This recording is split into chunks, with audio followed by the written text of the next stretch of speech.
For a lot of people in their 20s, money seems to disappear mysteriously. You get paid, you feel fine for a few days, and then suddenly, your account balance is lower than expected again. Not because of one giant purchase, but because modern life is filled with subscriptions, convenience spending, food delivery, rising bills, and small purchases that add up fast. Which is why learning how to build a budget matters. Not to restrict your life, but to finally understand where your money is actually going. A lot of young adults avoid budgeting completely, not because they don't care about money, but because budgeting feels emotionally uncomfortable.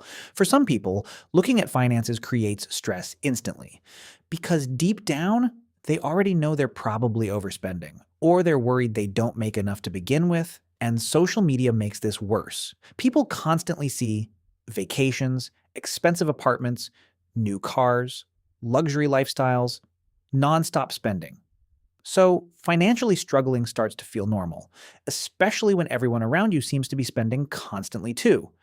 Then there's the misconception that budgeting means never having fun, tracking every penny, or turning life into a spreadsheet.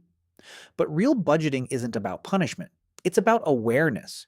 Because most people already follow a budget, they just don't realize it.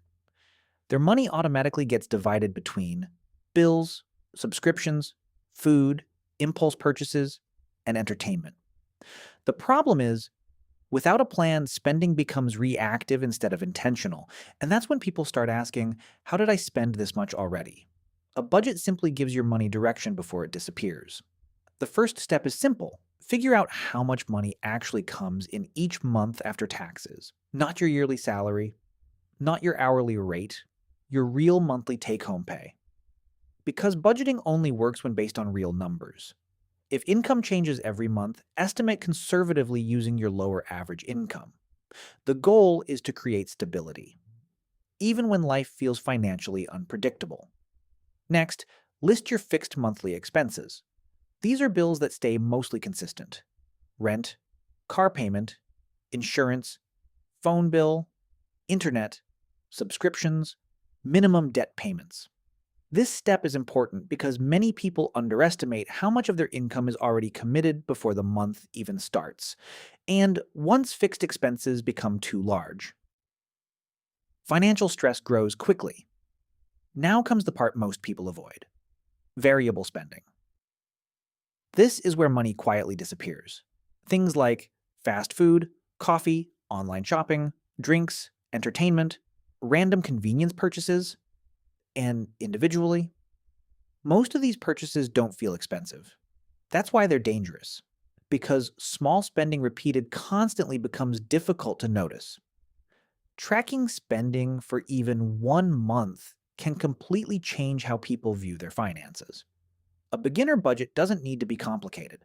A simple structure could look like this: necessities, savings/investing, debt payments, personal spending. The goal isn't to remove enjoyment from your life, it's to spend intentionally instead of automatically. And one of the smartest things young adults can do is automate savings first. Even small amounts matter. Because if saving depends entirely on leftover money, there's usually nothing left over. Here's a simple example of what a beginner monthly budget could look like for someone bringing home $3,500 per month after taxes. Rent and utilities equals $1,400. Transportation equals $400. Groceries equals $350. Insurance equals $200. Phone and internet equals $120. Subscriptions and entertainment, $150. Eating out and coffee, $250. Savings and investing, $400. Miscellaneous, $230. The exact numbers will look different for everyone, but the goal is to make sure your money has a purpose before the month starts, because when people don't plan intentionally, money usually gets spent accidentally. And even setting aside a few $100s monthly towards savings or investing can completely change your long-term financial situation over time. One of the biggest reasons people quit budgeting is because they expect their first budget to work perfectly, but almost nobody gets it right immediately. At first, most people underestimate spending, forget random expenses, overspend in certain categories, or realize their habits cost more than expected. And honestly, that's the point. Your first budget isn't supposed to be perfect. It's supposed to reveal reality. Because a lot of people have never actually seen where all their money goes in one place before. That can feel uncomfortable at first, especially when small purchases add up far more than expected. But budgeting works best when treated like an adjustment process instead of a strict rule book. You make changes, track patterns, learn your habits, then improve gradually over time. Some months will include unexpected car repairs, medical expenses, travel, birthdays, emergencies, or simply bad spending weeks. That doesn't mean the budget failed. It means life happened. The goal is progress, not perfection. Because even becoming slightly more intentional with money can reduce financial stress dramatically over time. And the people who eventually become good at budgeting usually started out messy too. A lot of people think budgeting makes life feel restrictive. But for many people, the opposite is true. Because uncertainty is exhausting. Not knowing how much you can safely spend, whether bills will clear, or if there's enough money left at the end of the month creates constant low-level financial anxiety. And that stress follows people everywhere. It affects sleep, relationships, mental health, and even everyday decision-making.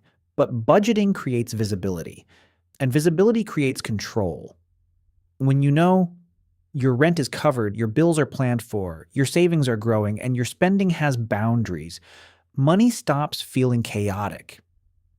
And one of the biggest mindset shifts people experience after budgeting consistently is realizing they can spend money with less guilt, because planned spending feels different than impulsive spending.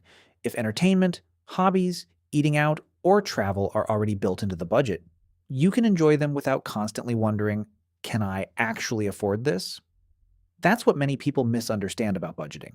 A good budget isn't designed to make life miserable. It's designed to reduce financial uncertainty so your money supports your life instead of constantly stressing you out.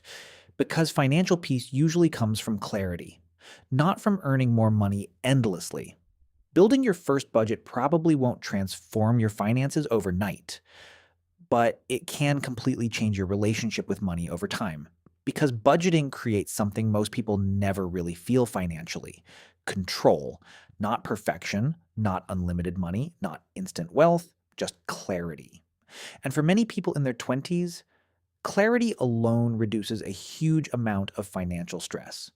Because when you finally understand where your money is going, what your habits actually cost, and what you can realistically afford, money becomes less overwhelming. And the earlier you learn this skill, the easier future financial goals become.